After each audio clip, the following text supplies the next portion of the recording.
Good morning, Marble Truthers. Welcome to another beautiful day here in the circle.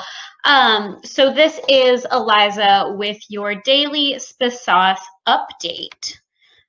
So last night we saw the exit of Alex, and I will get back to Alex in a moment.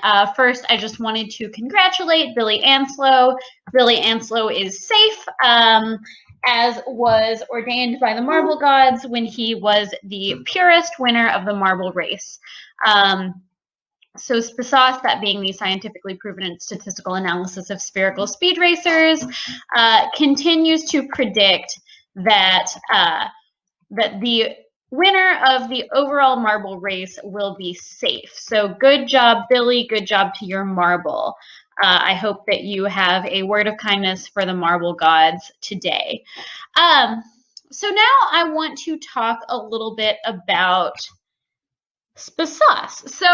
So yesterday, by the scientifically proven statistical analysis of sneaking suspicion, or SPSOS method, Devon Neville was in the lead at 105, which is, of course, the conspiracy time.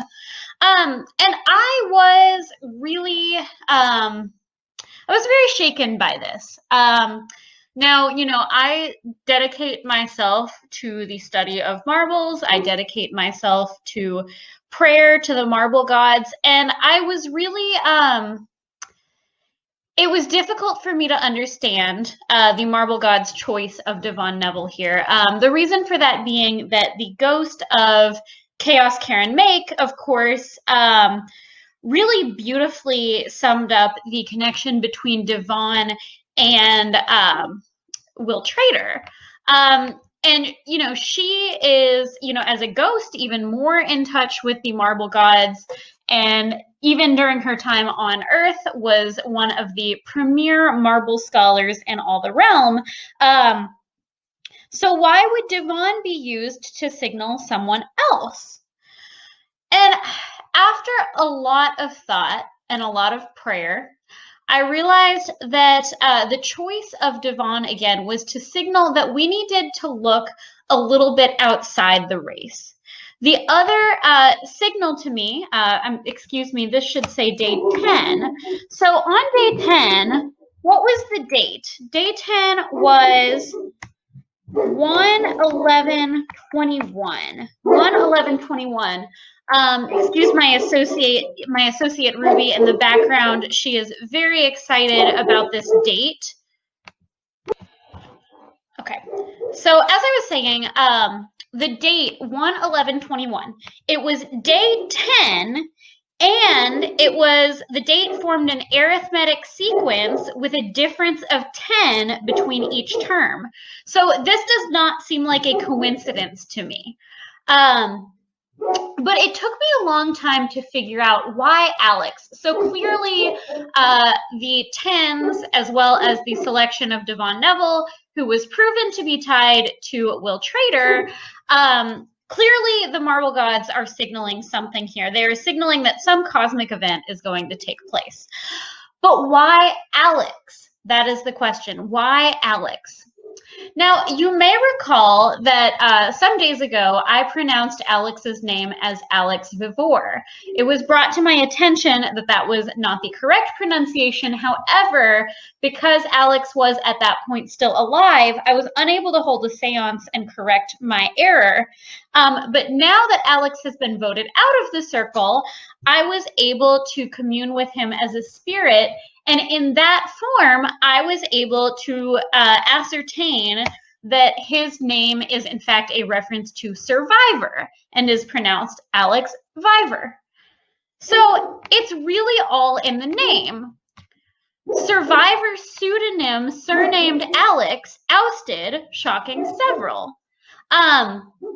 So you can see here this issue of the Daily SPSOS covers the vote out of Alex. I was honored to be able to represent the Super Pals speaking about observing spherical speedways in writing this article. I hope that you all check out a copy of your local Daily Sauce. It's an excellent publication. All right, so it may not surprise you all that initially my thought was to do map 10 today, but I decided that in Alex's honor, we should let the wheel decide. So I've added all of the maps onto this wheel, and we will be on map 56. So I will turn it over to Cage and the Ghost.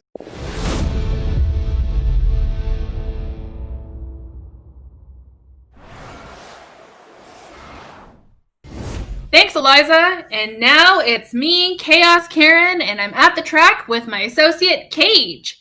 How's it going today? It is a delight to be here next to you, as always, Karen. How are you doing? Well, I am full of anticipation for this next race. You have been able to see some of the racers already now a few times. I'm wondering, who do you think is favored to win today or do well? You know, Karen, the beauty of the marble race is that it really could be anyone on any given day, any given track, any given marble could find themselves in first place. And that's the beauty of it. And that's why I keep coming back. And let's see who the lucky winner is today. As they're off on this pinball-looking drop down here, they come down to a straightaway in the first barrier already in front of them, a rotating counterclockwise barrier with holes in the middle. They split off now into two sections. Most of the marbles now taking the right section. You'll see that these are identical. Does not matter which way you go. And all sorts of marbles in first place. You see some starting to fall off the map already. Right now, you see Yankee Hall is in first place, coming out of that right side. The two paths converge in the middle here. We have a bigger now barrier, and Billy Anslow has fallen straight off of the map. More marbles now congregating in that middle area. Nicholas Drinkwater out in front. And now they both converge and back down into this. And I gotta take a second here to applaud the cinematography of our fantastic camera crew. Look at this beautiful turn. As you can see, they're coming up this chute and now spitting out into what looks like two different, but again, very similar pathways. Nicholas Drinkwater in first at the 105 mark. And now we pan down and try to see who's coming down, and it is Slade Carrico Parsons in first place. What a name, a fantastic name.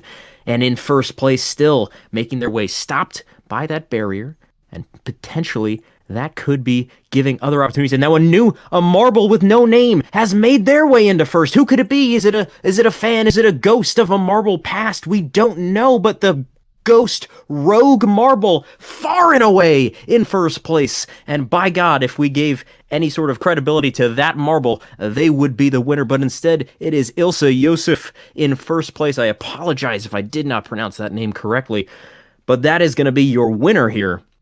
As you can see, the marbles now making their way forward now, down through those last couple barriers and through the final stretch to the finish line. And I've got to be honest with you, folks, I'm still caught up on that rogue ghost marble. We've got to find out who that was. Could it be a past marble haunting the remaining contestants, or perhaps just a fan wanted it in on the action, jumped the fence, and streaked their way down to the finish line in their own first place? We may truly never know, but regardless, what an exciting and fascinating journey that marble took. And as you can see now, Stevie Wild, the fan favorite of the marble community, making his way down in the back of the pack, bringing up the rear, the proverbial caboose, if you will, and now getting past those last pegs and falling into the finish line. Ilsa Yosef is your winner with a time of 1:38.383.